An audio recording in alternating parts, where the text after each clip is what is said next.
शोभा बिहानी।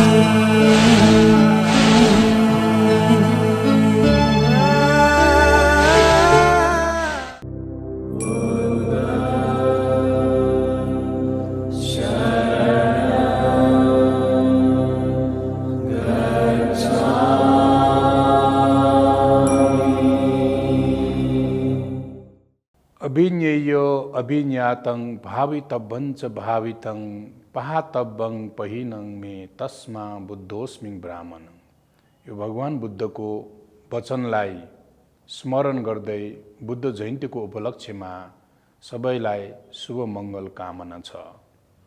Image channel हेरिराख्नुभएका सम्पूर्ण मानवहरूलाई बुद्ध पूर्णिमाको पावन अवसरमा धेरै धेरै साधुवाद छ। भर्खरको यो बुद्ध वचन बुद्ध स्वयंले उपदेश गर्नुभएको वचन हो र बुद्ध कस्तो व्यक्ति हुनुहुन्छ भन्ने कुरा यो गाथाबाट सिद्ध हुने भएको हुनाले यो गाथाको महिमाबारे यहाँहरूलाई चर्चा गर्न चाहन्छु। भगवान बुद्धको पालामा शेतव्य नगरको उक्कठा भन्ने वनमा भगवान बुद्ध चारिका गरेर परिक्रमा गरेर गइराख्नु भएको थियो।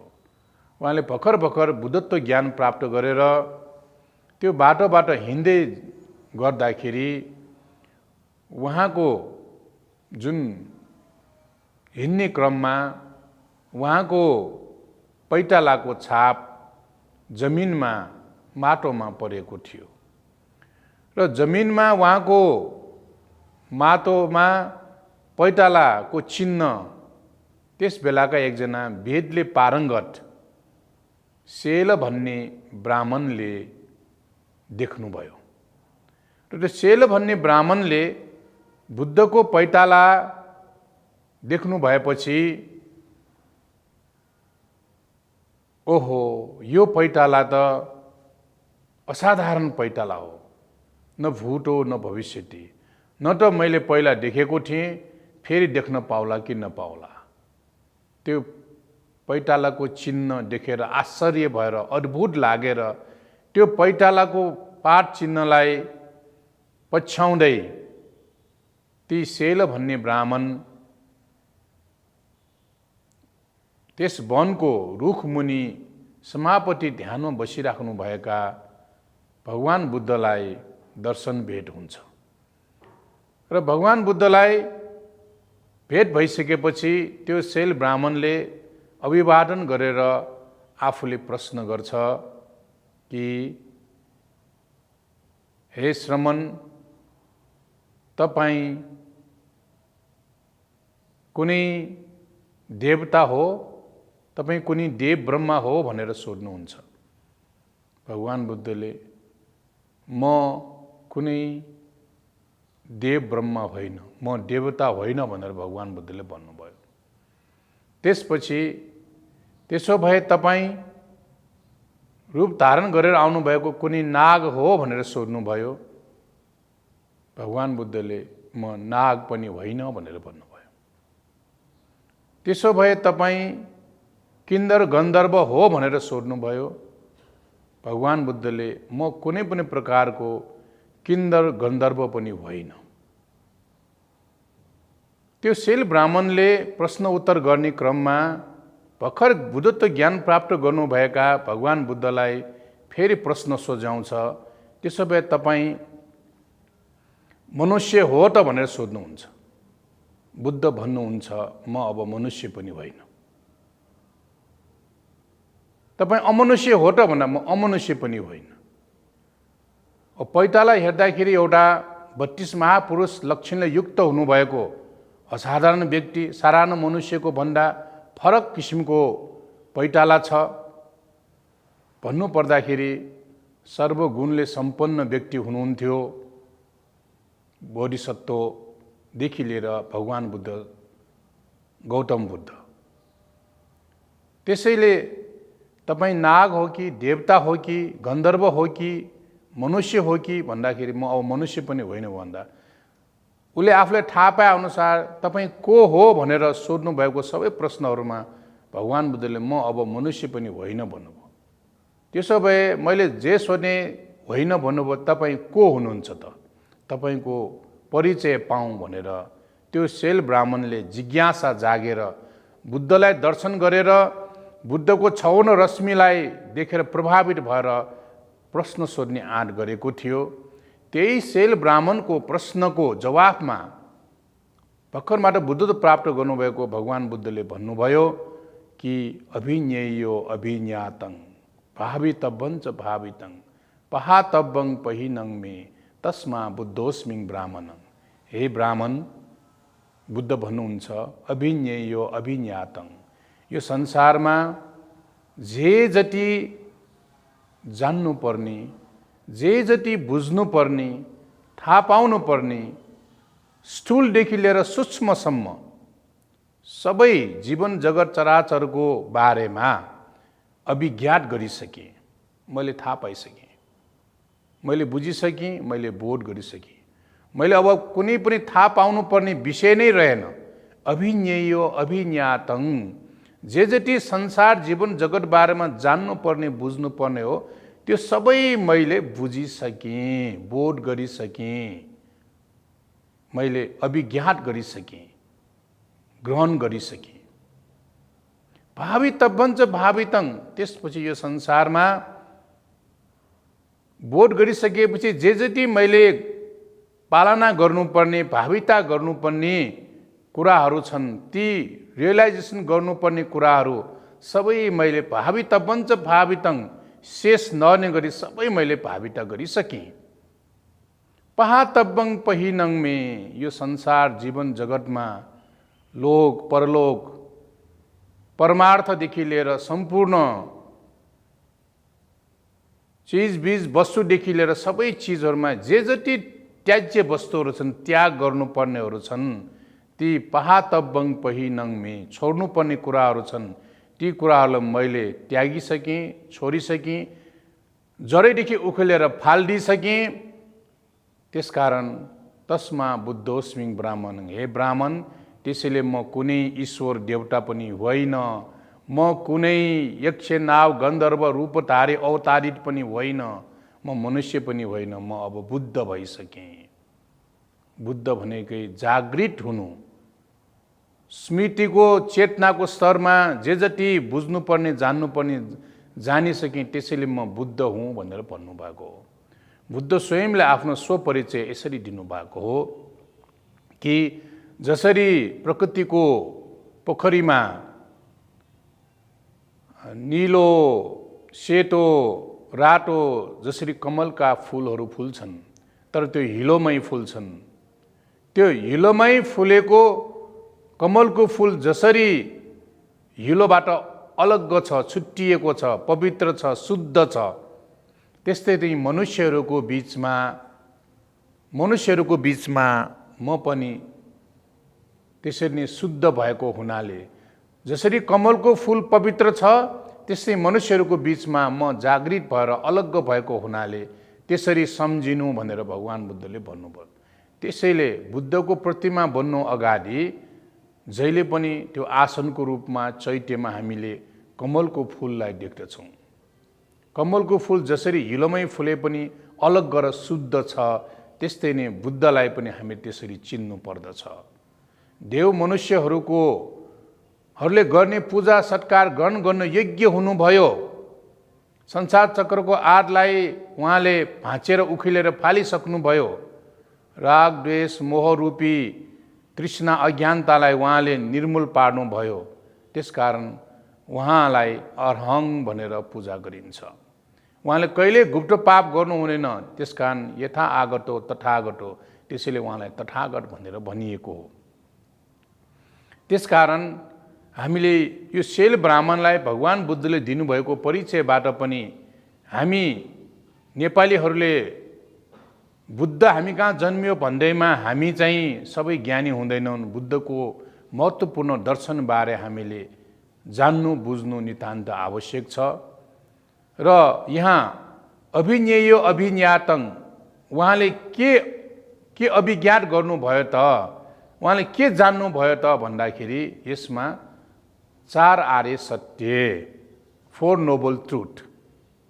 संसार दुःखमय छ, दुःखको कारण अज्ञानता र तृष्णा हो, र दुःखलाई निराकरण गर्न सकिन्छ, निर्मूल पार्न सकिन्छ भन्ने जुन 4 आर्य सत्यलाई बोध गर्नु भएकोलाई नै यहाँ चाहिँ अभिज्ञेय अभिज्ञातं भनेर भनिएको हो।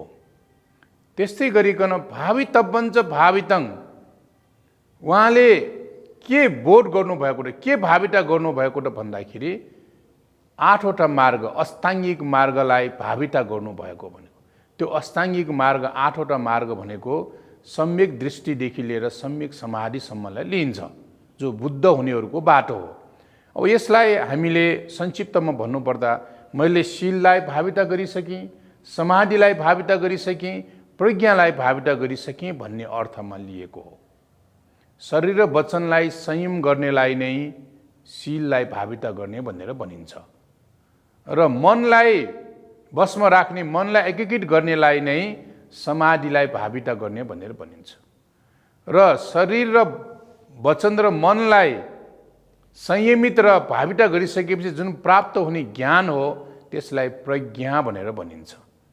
प्रज्ञा भनेको भनेको छुट्याइ छुट्याइ संश्लेषण विश्लेषण गरेर प्राप्त भएको ज्ञानलाई नै प्रज्ञा भनेर भनिन्छ। त्यसकारण धर्म भनेको पूजा, मन्त्रणा, कर्मकाण्ड परम्परागत रूपमा मान्ने आफ्नो ठाउँमा छ भने बुद्धले दिनुभएको मूल शिक्षा भनेको शीलको भाविताले हामी असल मानव बन्छौँ, समाधिको भाविताले हामी सम्यक व्यक्ति बन्छौँ, र प्रज्ञा बोधले हामी आर्यत्वमा पुग्दछौँ। यो विषयमा शील समाधि प्रज्ञालाई नै भाविता गरेकोलाई नै, अष्टाङ्गिक मार्गलाई बोध गरेकोलाई नै बुद्ध भनेर भनिन्छ। र हाम्रो मनमा रहेका शीलको कारणले गर्दाखेरि हाम्रो काया शुद्धि हुन्छ, समाधिको कारणले गर्दाखेरि चित्त शुद्धि हुन्छ, र प्रज्ञाको कारणले गर्दाखेरि जीवन जगतमा रहेका अज्ञानता, तृष्णा र अन्धकार हटेर जान्छ। त्यसकारण शील समाधि प्रज्ञा भाविता गरेका व्यक्तिहरूलाई नै बुद्ध गुण अथवा बुद्धत्वको चर्या, बुद्धत्वको बाटो भनेर भनिन्छ।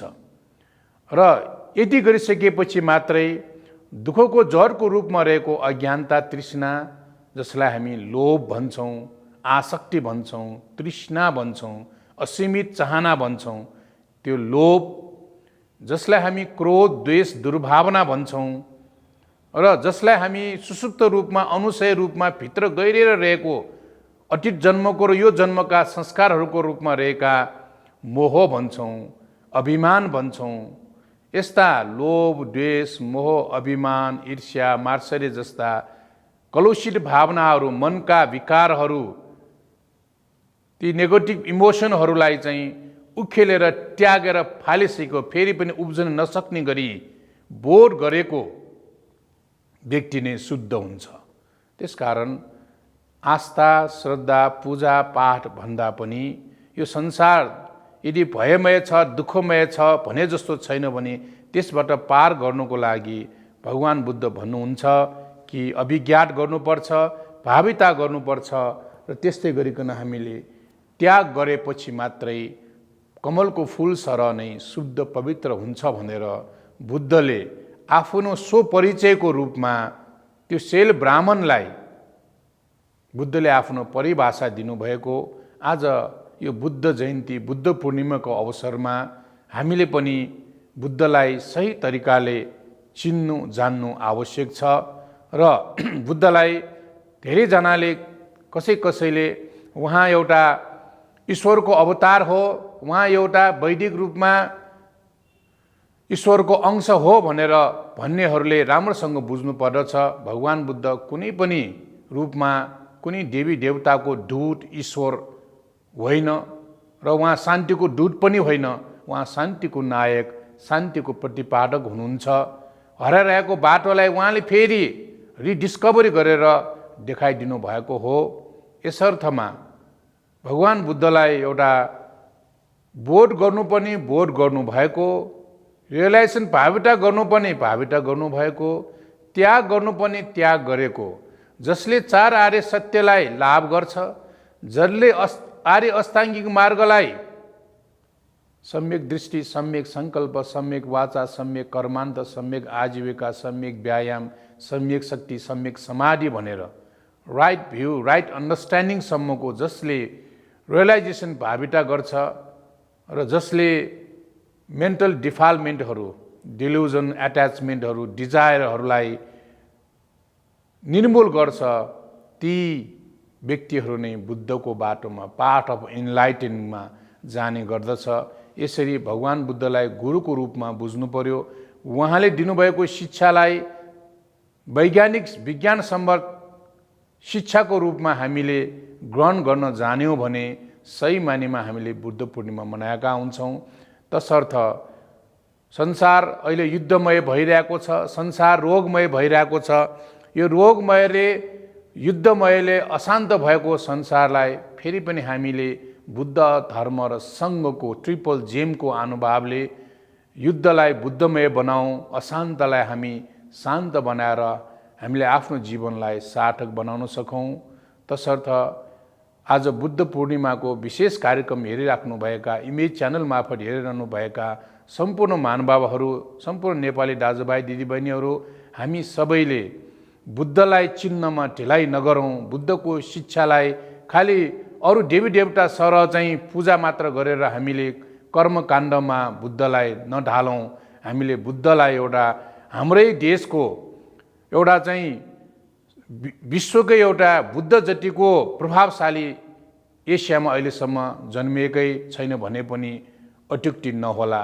त्यसैले बुद्ध शिक्षालाई हामीले लाभ गरेर हामीमा भएका मानसिक विकारहरू अथवा दुःख वृद्धि हुने कारणहरूलाई हामी कम गर्न सकौँ। बुद्ध शिक्षाको कारणले गर्दाखेरि हामीले बुद्धको शिक्षा ग्रहण गरिसकेपछि भर्खर भने जस्तै मोरालिटी, कन्सन्ट्रेसन र विजडमलाई, बुद्धको यो मूल शिक्षालाई, शील समाधि प्रज्ञालाई अङ्गीकार गरेको खण्डमा हामीले जीवनमा दुःख न्यूनीकरण गर्न सकिन्छ। रिड्युसिङ द सफरिङ, दुःख न्यूनीकरण गर्न सक्यौँ भने हामीले बुद्ध पूर्णिमा मनाएको सार्थक हुन्छौँ।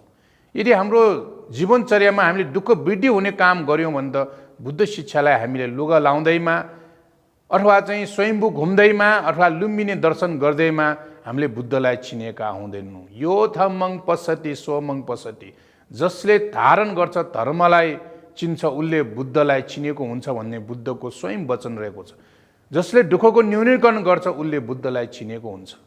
जसले आफू मात्र होइन, सिम्पल लिभिङ, जसले सादा जीवन जिएको हुन्छ उसले बुद्धलाई चिनेर सुख वृद्धि गरेको हुन्छ। म यहाँलाई यो 21औं शताब्दीमा रिसर्च गरेको एउटा कुरा तपाईहरुसँग चर्चा गर्न चाहन्छु। दुःखको न्यूनीकरण गर्न जान्यो भने सुख वृद्धि हुन्छ। सादा जीवन जिएर दीर्घकालीन सस्टेनेबल डेभलपमेन्टको हिसाबले जीवन जिउन सक्यौं भने त्यसबाट सुख वृद्धि हुन्छ। साथसाथै निस्वार्थ भावले जनकल्याण, बहुजन हित र सुख गर्न सकेको खण्डमा जति हामी स्वार्थी भयौं, स्वार्थमय भयौं, त्यति नै दुःख वृद्धि हुन्छ। निस्वार्थ भावले हामी मानव सेवामा लाग्न सक्यौं भने त्यसबाट पाउने सुख अलग्गै हुन्छ। त्यस्तै गरिकन अर्को सुखको कारण, शीतलताको कारण, शान्तिको कारण मेडिटेसन हो, ध्यान हो। बुद्धले ध्यान नगरिकन कोही पनि यो संसारमा तर्दैन भनेर निश्चित रूपमै भन्नुभएको छ। होम, यज्ञ, पूजा, मन्त्र गरेर कोही पनि यो संसारमा तर्ने र तर्नेवाला छैन। जब आफ्नो चित्त र शरीरको समागमबारे आफूले बुझेर संयमी भएर अन्तर्मुखी हुन्छ, त्यसपछि मात्रै मेडिटेसनले मात्रै वास्तवमा सुख प्राप्त हुन्छ। खाएर पिएर ऐस आराम मोज मजा गरेर प्राप्त भएको सुख क्षणिक मात्रै हो। ध्यान गरेर प्राप्त भएको सुख इन्कम्पेरेबल, अतुलनीय सुख भनेर भगवान बुद्धले भन्नुभयो। त्यस्तै गरी एसोसिएट विथ वाइज पर्सन, हैन, कल्याण मित्र सद्गुरुहरूको सत्सङ्गले पनि सुख वृद्धि हुन्छ। त्यस्तै गरिकन हामी हर हमेशा माइन्डफुलनेस, सजग सतर्क भयौँ भने, स्मृतियुक्त जीवन जियो भने हामी वास्तवमै बुद्ध शिक्षामा नजिक हुन्छौँ। र be happy in present moment, आज अहिले वर्तमानमा हामी जिउन सक्यौँ भने बुद्ध शिक्षालाई सही रूपमा अङ्गीकार गरेका हुन्छन्। उमेर ढल्किएका वृद्धहरू, उमेर पाको भइसकेका व्यक्तिहरू पुराना हाम्रो पालाको यस्तो कुरा भनेर पुरानो कुरा मात्रै सम्झेर दुखी भइरहेको हुन्छ र युवाहरू, उमेर नपुगेकाहरू आउँदै नयाँको भविष्यको तर्कना गरेर आफ्नो जीवनलाई बर्बाद गर्ने र अझ सुसाइडसम्म गर्ने, आत्महत्यासम्म गर्ने व्यक्तिहरू छन्। त्यसैले बुद्ध शिक्षा अनुसार be happy in present moment, यसरी दुःखलाई न्यूनीकरण गर्ने, सादा जीवन जिउने, रिड्युसिङ सफरिङदेखि लिएर मेडिटेसनदेखि लिएर हामी प्रेजेन्ट मोमेन्टमा सुखी हुन सक्यौँ भने यो अर्थमा सही मानेमा हामीले बुद्धं शरणं गच्छामि, धम्मं शरणं गच्छामि र सङ्घं शरणं गच्छामिको तात्पर्यलाई हामीले ग्रहण गरेका हुन्छौँ। तसर्थ सम्पूर्ण दर्शक महानुभावहरू, स्वदेशी विदेशी नेपाली दाजुभाइ दिदीबहिनीहरू, बुद्ध हामी कहाँ जन्मेछौँ, Buddha was born in Nepal मात्र नभनिकन हामीले आफू, आफ्नो परिवार र आफ्नो देश, राज्य तहमा र शिक्षामा सबै क्षेत्रमा अब बुद्धमय गर्न हामी ढिला नगरौँ। यो नै हाम्रो लागि एउटा गौरव र सार्थक हुन्छ।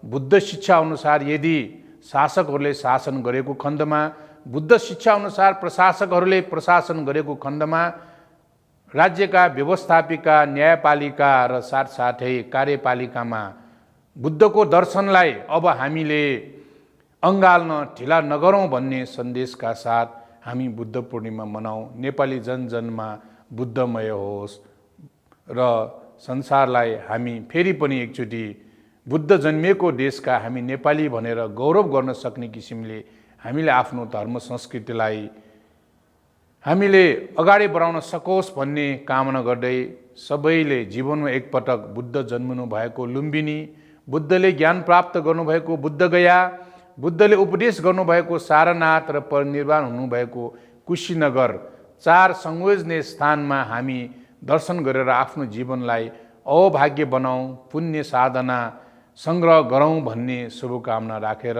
बुद्ध पूर्णिमाको साधुवाद दिन चाहन्छु। बुद्ध पूर्णिमाको शुभकामना दिन चाहन्छु। भवतु सब्ब मङ्गलम्।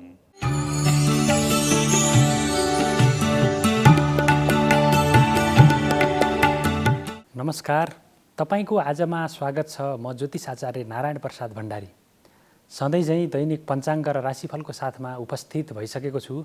सुरु गरौँ आजको पञ्चाङ्गबाट।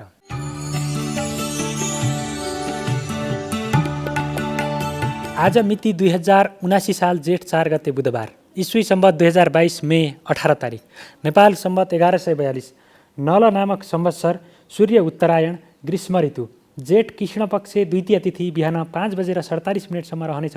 तदुपरान्त तृतीय तिथि सुरु हुनेछ। ज्येष्ठा नक्षत्र बिहान 11:17 रहनेछ। तदुपरान्त मूल नक्षत्र सुरु हुनेछ।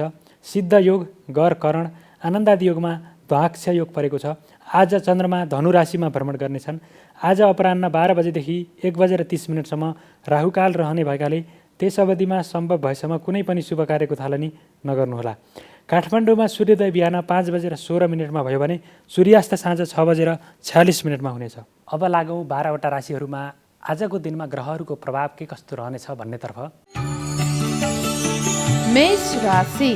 मेष राशि हुनेहरूका लागि आजको दिन केही चुनौतीपूर्ण रहेको देखिन्छ। आजको दिनमा धनमाल चोरी हुन सक्छ। आफ्नो सुरक्षा प्रबन्धलाई अत्यन्तै व्यवस्थित साथ अगाडि बढाउनुहोला। त्यसैगरी आजको दिनमा राज्य पक्षबाट दण्ड जरिवाना हुन सक्छ। कानुनी पक्षलाई पनि ध्यान दिएर अगाडि बढ्नुहोला।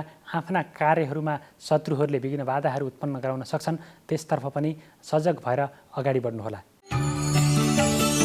वृष राशि। वृष राशि हुनेहरूका लागि आजको दिन अत्यन्तै अनुकूल रहेको देखिन्छ। मित्रजनहरूको सहयोगको कारणले गर्दाखेरि तपाईँका महत्त्वपूर्ण कार्यहरूमा सिद्धि प्राप्ति हुनेछ अथवा सफलता प्राप्त गर्न सकिने अवस्था रहेको देखिन्छ। आम्दानीको क्षेत्रमा अत्यन्तै बढोत्तरी हुनेछ। त्यसै गरी आम्दानीका नयाँ नयाँ मार्गहरू पनि पहिचान हुनेछन्। गुमेको अथवा आशा मारेको क्षेत्रबाट पनि धन प्राप्ति हुने योग रहेको देखिन्छ। त्यसै गरी यात्रा अत्यन्तै अनुकूल हुनेछ अथवा रोमाञ्चक यात्राको योग रहेको देखिन्छ भने सामाजिक र सेवामूलक कार्यहरूमा पनि सहभागी हुने अवसर मिल्नेछ। मिथुन राशि। मिथुन राशि हुनेहरूका लागि आजको दिन केही चुनौतीपूर्ण रहेको देखिन्छ। आजको दिनमा खर्चमा अनावश्यक वृद्धि हुनेछ। आम्दानीको अवस्था केही गिरावट आउनेछ आम्दानीको अवस्थामा। त्यसै गरी आजको दिनमा बौद्धिक क्षमतामा ह्रास आउनेछ, तार्किक क्षमतामा कमी हुनेछ। त्यसै गरी आजको दिनमा कार्यक्षेत्रमा पनि विवाद हुनेछ, सहकर्मी साथीहरूसँग विवाद हुनेछ। तपाईँकै शुभचिन्तकले अथवा विश्वास गरिएका व्यक्तिहरूबाटै विश्वासघात हुन सक्ने अवस्था पनि रहेको छ। परिवारबाटै असहयोगको स्थिति पनि सामना गर्नुपर्ने अवस्था रहेको हुनाले विचलित नभइकन अगाडि बढ्नुहोला। कर्कट राशि। कर्कट राशि हुनेहरूका लागि आजको दिन अनुकूल रहेको देखिन्छ। आजको दिनमा आम्दानीका विभिन्न मार्गहरू पहिचान हुनेछन्, पत्ता लाग्नेछन्। त्यसै गरी विभिन्न खालका अवसरहरू, नयाँ खालका जिम्मेवारीहरू, पदोन्नति हुने जागिरमा, त्यसै गरी वैदेशिक यात्रामा हुनेहरूले नयाँ खालको अवसरहरू, जिम्मेवारी प्राप्त गर्न सकिने योग रहेको देखिन्छ। त्यसै गरी साझेदारीबाट काम गर्नुभयो भने पनि आजको दिनमा त्यसबाट आशातीत रूपमा सफलता प्राप्त गर्न सकिने, प्रतिफल हासिल गर्न सकिने अवस्था रहेको छ। सिंह राशि। सिंह राशि हुनेहरूका लागि आजको दिनमा मान सम्मान, प्रतिष्ठा प्राप्त गर्ने योग रहेको देखिन्छ। त्यसै गरी नयाँ नोकरीको अवस्था पनि सिर्जना छ, त्यस्तो अवसर प्राप्त हुन सक्छ। सुखमा वृद्धि हुन सक्छ। विलासिताका वस्तुहरू खरिद गर्ने योग रहेको छ। त्यसै गरी आजको दिनमा प्रेम सम्बन्धमा पनि सुमधुरता आउनेछ अथवा नयाँ प्रेम प्रस्तावको सम्भावना पनि रहेको छ। कन्या राशि। कन्या राशि हुनेहरूका लागि आजको दिनमा भाग्यबलको सकारात्मक प्रभाव भएको हुनाले गर्दाखेरि तपाईँले गरेको थोरै मेहनतमै धेरै प्रतिफल अथवा अपेक्षित प्रतिफल प्राप्त गर्न सकिने योग रहेको देखिन्छ। त्यसै गरी दाजुभाइको सहयोग लिएर, सल्लाह लिएर कुनै काम गर्नुभयो भने त्यसबाट तपाईँले आशातीत रूपमा परिणाम भित्राउन सक्नुहुनेछ। बौद्धिक क्षेत्र, सृजनशील क्षेत्र, तार्किक क्षमतामा पनि आजको दिनमा बढोत्तरी हुनेछ। त्यस क्षेत्रबाट सफलता प्राप्त गर्न सकिने योग रहेको छ। दाम्पत्य जीवनमा भने केही खटबट अथवा असमझदारीहरू, मनमुटावहरू सिर्जना हुन सक्छन्। त्यसतर्फ भने केही ख्याल गर्नुहोला। तुला राशि। तुला राशि हुनेहरूका लागि आजको दिनमा मानसिक रूपमा अत्यन्तै दुर्बल बन्ने अथवा चिन्ताको कारणले गर्दाखेरि मन अत्यन्तै अस्थिर हुने अथवा के गरौँ के नगरौँ भन्ने खालको अत्यन्तै दुविधाग्रस्त अवस्थामा मन पुग्ने, काम गर्ने जाँगर नलाग्ने अथवा निर्णय क्षमतामा कमी आउने, त्यसै गरी शत्रुहरूको कारणले गर्दाखेरि पनि विभिन्न विघ्न बाधाहरू उत्पन्न हुने, बोलीको कारणले गर्दाखेरि विवाद पर्न सकिने अलिकति प्रतिकूल अवस्था रहेको हुनाले गर्दाखेरि आजको दिनमा केही संयम भएर, धैर्य भएर अगाडि बढ्नुहोला। वृश्चिक राशि। वृश्चिक राशि हुनेहरूका लागि आजको दिन अनुकूल रहेको देखिन्छ। आजको दिनमा साझेदारीमा कुनै कामहरू गर्न खोज्दै हुनुहुन्छ भने त्यसको लागि आजको दिन अत्यन्तै अनुकूल दिन हो। त्यसै गरी आजको दिनमा औषधि पसल अथवा कपडा पसल, किराना पसलमा त्यस्ता व्यवसायहरूमा संलग्न हुनेहरूले अझ बढी रूपमा आर्थिक रूपमा मुनाफा आर्जन गर्न सकिने अवस्था रहेको देखिन्छ। जग्गा जमिनको कारोबार गर्नुभयो भने आजको दिनमा त्यसको लागि तपाईँलाई बढी प्रतिफल मिल्ने सम्भावना रहेको देखिन्छ भने अन्य खालका जिम्मेवारीहरू अथवा आफ्ना कामको पनि उचित मूल्याङ्कन हुनेछ, मान सम्मान प्राप्त हुनेछ र आफ्ना कामहरूले तारिफ पाउनेछन्, प्रशंसा पाउनेछन् र तपाईँले पनि आफ्ना कामको जस प्राप्त गर्न सक्नुहुनेछ। धनु राशि। धनु राशि हुनेहरूका लागि आजको दिनमा पेटमा समस्या उत्पन्न हुन सक्छ। त्यसै गरी मनमा पनि नकारात्मक विचारहरूको उदय हुन सक्छ। त्यसै गरी खर्चमा बढोत्तरी हुन सक्छ। आम्दानीको अवस्थामा कमी आउने, आर्थिक सङ्कटको अवस्था बेहोर्नु पर्ने, सन्तान पक्षका अथवा पारिवारिक जीवनमा पनि कहीँ न कहीँ बेमेलको अवस्था सिर्जना हुन सक्ने अवस्था रहेको छ। अथवा अध्ययन अध्यापनको क्षेत्रमा काम गर्नेहरूले त्यस्ता क्षेत्रहरूमा आलस्यता उत्पन्न हुने, ती कर्महरूमा त्यस्तो अवस्था रहेको हुनाले आजको दिन केही चुनौतीपूर्ण, केही प्रतिकूल रहेको देखिन्छ। मकर राशि। मकर राशि हुनेहरूका लागि आजको दिन अनुकूल रहेको देखिन्छ। आजको दिनमा गरेका कामहरूले सफलता प्राप्त गर्न सक्नेछन्, नयाँ खालको जिम्मेवारीहरू प्राप्त गर्न सकिनेछ, शत्रुहरूमाथि विजय प्राप्त गरेर अगाडि बढ्न सकिनेछ भने आम्दानीका नयाँ नयाँ मार्गहरू पनि पहिचान हुनेछन्, पत्ता लाग्नेछन् र लामो समयदेखि रहेको विवाद निरूपण भएर जानेछ। त्यसै गरी आजको दिनमा विलासिताका वस्तुहरूमा मन जानेछ, त्यसै गरी रमाइलोमा सहभागी हुने अवसर मिल्नेछ। कुम्भ राशि। कुम्भ राशि हुनेहरूका लागि आजको दिनमा मानसिक रूपमा प्रताडित हुनुपर्ने, चिन्तित बन्नुपर्ने अवस्था रहेको छ। विभिन्न खालका अशुभ समाचारहरू, प्रतिकूल समाचारको कारणले गर्दाखेरि मन बेचैन हुनेछ, काम गर्ने जोस उमङ्गमा कमी आउनेछ। त्यसै गरी पारिवारिक जीवनमा पनि तनावको स्थिति सिर्जना हुने, स्वास्थ्यमा समस्याहरू सिर्जना हुन सक्ने अवस्था रहेको छ। बोलीको कारणले गर्दाखेरि बोलीमा पनि संयमता गुमाउन सकिने भएको हुनाले गर्दाखेरि बोलीमा अत्यन्तै नियन्त्रण गर्नुहोला, सकेसम्म कम बोल्नुहोला। मीन राशि। मीन राशि हुनेहरूका लागि आजको दिन अनुकूल रहेको छ। आजको दिनमा भाग्यबलको सकारात्मक प्रभाव भएको हुनाले गर्दाखेरि तपाईँका कामहरू सफल हुनेछन्। तपाईँका इष्ट कार्यहरू, आँटे तागेका कामहरूमा सफलता प्राप्त गर्न सकिने योग रहेको देखिन्छ भने दाजुभाइको सहयोगमा अथवा सल्लाहमा कुनै काम गर्नुभयो भने पक्कै पनि त्यसले अझ बढी सफलता दिलाउनेछ। त्यसै गरी आम्दानीको क्षेत्रमा व्यापकता आउनेछ, सुधार हुनेछ, खर्चमा नियन्त्रण भएर जानेछ। त्यसै गरी शत्रुहरूमाथि पनि विजय प्राप्त गरेर अगाडि बढ्न सकिने योग रहेको देखिन्छ। यो त थियो तपाईँको आज अन्तर्गत रहेर 12वटा राशिहरूमा ग्रहहरूको प्रभाव आजको दिनमा के कस्तो रहनेछ भन्नेतर्फ हामीले त्यसको बारेमा संक्षिप्त जानकारी प्रस्तुत गऱ्यौँ र राशिफलमा बताइए अनुसार आफ्ना कर्महरूलाई पनि सदैव सकारात्मक दिशातर्फ अभिमुख बनाएर अगाडि बढ्नुभयो भने पक्कै पनि तपाईँको राशिमा देखा परेका नकारात्मक तत्त्वहरू पनि केही कमी भएर जानेछन् र सकारात्मक फललाई, सकारात्मक प्रभावलाई अझ बढी वृद्धि गर्न सकिनेछ। त्यसकारणले गर्दाखेरि कर्मप्रति कटिबद्ध भएर अगाडि बढ्नुहोला, सकारात्मक चिन्तन लिनुहोला र यति भन्दै तपाईँहरूको सबैको दिन मङ्गलमय रहोस्। म पनि बिदा हुन्छु। नमस्कार।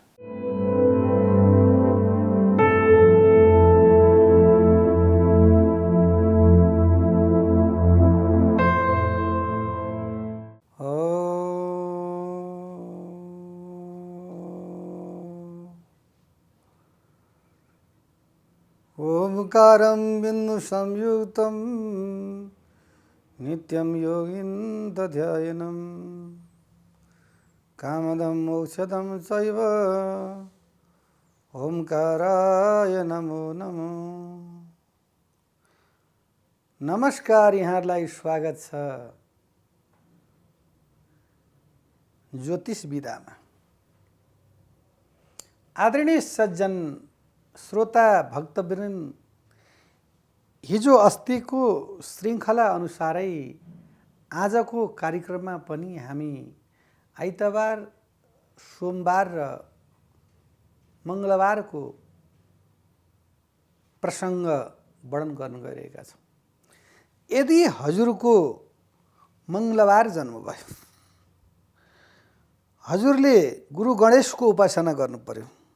हजुर व्यक्तित्वमा धनी हुनुहुन्छ, वाक पटुता यहाँमा छ र यहाँको जीवनमा उतार चढावहरू धेरै आउनेछ र यहाँले यो सम्पूर्ण कष्टकर जीवनलाई व्यतीत गरेर राम्रो मार्गमा आउनको लागि भने यहाँले मङ्गलबार जन्मिने जातक जति हुनुहुन्छ, यहाँले गुरु गणेशको आराधना गर्नुहोस्। उहाँ विघ्नहर्ता होई बक्सिनुहुन्छ। गौरी शङ्करका पुत्र, ज्ञान विज्ञानका घर, विघ्नहर्ता गणाधीश तिमीलाई प्रणाम छ। हुन्छ लाटो महाबाठो, लङ्गडो नाच्छ पर्वत, तिम्रो आशिष मिले नाथ, छैन केही असम्भव। हेरी बक्स्यो त कस्तो छ। भगवान गुरु गणेशको यदि आशीर्वाद हामीमा प्रादुर्भूत भयो भने, हामीले पायौँ भनेदेखि हाम्रा जति पनि दुःखहरू छन्, हाम्रा जति पनि दारिद्र्यहरू छन्, त्यो सम्पूर्ण टाढाभन्दा टाढा भएर जान्छ। आज ज्योतिष शास्त्रको बाटोमा लागेका व्यक्तिहरूलाई, जो धर्ममा लागेका व्यक्तिहरूलाई कुनै समय पनि दुःख हुँदैन। यसमा कोही दुविधा छैन। ट्राई गरेर हेर्नुहोस्। जब बिहान उठ्नुहुन्छ, नित्य कर्म गर्नुहुन्छ, बिहान उठ्नुहोस्, भूमिलाई ढोग्नुहोस्, आफ्नो हस्तकमललाई ढोग्नुहोस्, मन्त्र पढ्नुहोस्। जान्नुहुन्न संस्कृत भनेदेखि हात मात्रै ढोग्नुहोस्, भूमिलाई भूम्यै देव्यै भन्नुहोस्। हे आमा, मैले हजुरलाई कति दुःख दिएको छु। म घर बनाउँछु, हजुरमै बनाउँछु। दिशा पिसाब मलमूत्र त्याग्छु, हजुरकै स्थानमा त्याग्छु। म हिँडिरहेको छु, गुडिरहेको छु, उडिरहेको छु। यो सम्पूर्ण चिजहरू कहाँबाट प्राप्त हुन्छ भन्दाखेरि हे भूमि माता, हजुरबाट प्राप्त भएको छ। तब त हामीले तमेव माता च पिता तमेव बन्धु च सखा तमेव। हाम्रो माता पिता बन्धु सखा विद्या सम्पूर्ण हजुरै भइबक्सुनुहुन्छ। त्यस कारणले हामी त एउटा अकिञ्चन अनाथ त्यस्तो प्रकारको एउटा मानव हो। भगवानको असीम कृपाले, भगवानको धेरै धेरै कृपा गरेर भगवानले हामीलाई यो धरोधाममा मानव भएर पठाइदिनु भयो। त्यो पनि हाम्रो धेरै वर्षको भाग्य वृद्धि हुँदै गयो। भाग्योदयेन बहुजन्म समर्जितेन सत्सङ्गनं च लभते पुरुषो यदा वै। अज्ञान हेतु यो हाम्रा अज्ञानहरू छन्, यी सम्पूर्णलाई चिरेर यसलाई चाहिँ विध्वंस गरेर कोटि सूर्य, हजारौं सूर्यको किरण जस्तो देदीप्यमान शक्तिले र 84 जुनीको त्यो हाम्रो जुनी पश्चात जब हामी मानव चोलामा आउँछौँ, तब मात्रै हामीलाई भगवत मार्गको इच्छा आकाङ्क्षाले प्रेरित गर्दछ। त्यस्तो व्यक्ति यो पृथ्वीमा जब रहन्छ, त्यो व्यक्ति नवमास पर्यन्त माताका त्यो रौरव नाम जस्तो कूपमा, यानि हाम्रो यो उदरमा एउटा विष्ठाको घडाभित्र बसेर परमात्माले रक्षा गरिरहनु भएको छ। त्यो व्यक्तिलाई त्यति अवधिमा त्यसले यो आफ्नो पाउमा पाउ चढाएर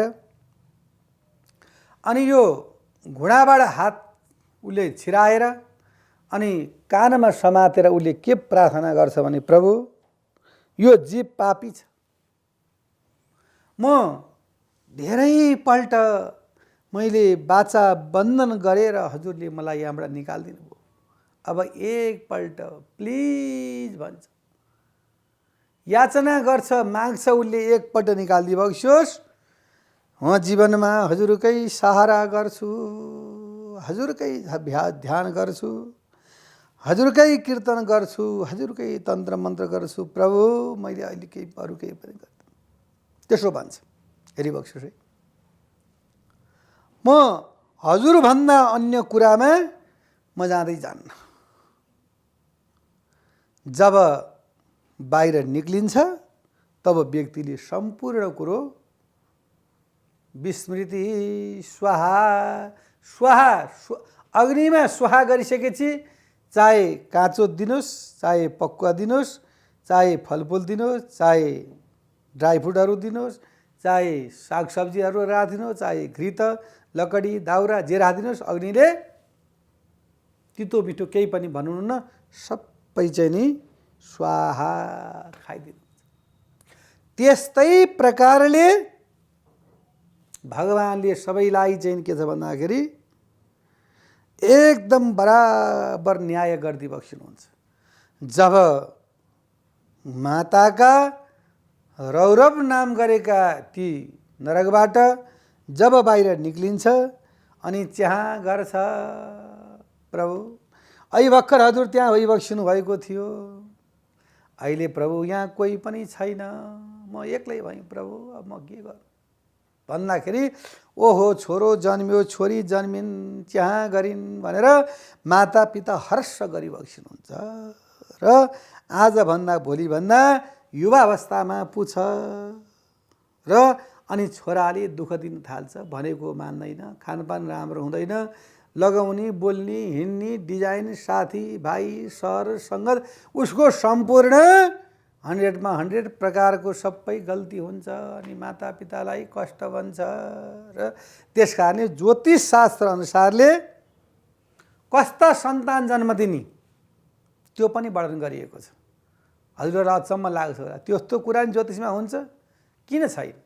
भगवानले गरुड पुराणमा भनिदिनु भएको छ, हे गरुड तिमी छोरा पाउने कि छोरी पाउने कि मन्त्री पाउने कि राजनेता भएका छोरा पाउने कि कस्ता प्रकारका पाउने तिम्रो कर्ममा भर पर्ने कुरा हो।